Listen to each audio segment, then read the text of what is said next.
Okay guys, today we are coming to you with very easy and very nice work. It's just like art thing.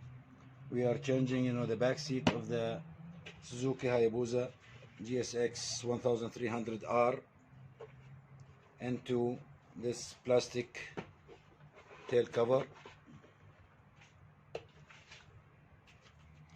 Okay, you will need the key first of the bike. You have place here.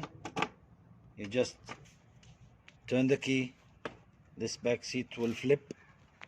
You can just pull it to the back, as it have locks here in front and then two pop-ups, locks at the back.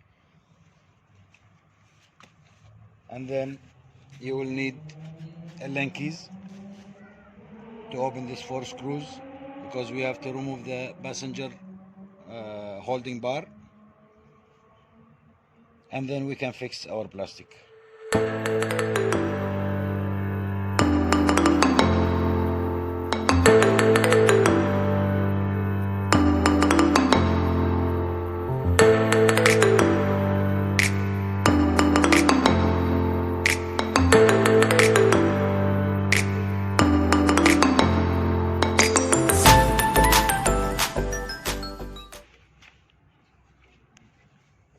Okay, now we'll fix the other one.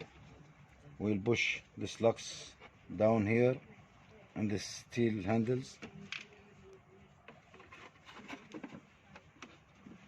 We'll fix it, and then we will push it to front, and then we'll open the key so it will flip back in place. We just got this new one, that's why we can notice the difference in the color. This is a pearl white and this is plain white only, and we have to repaint it.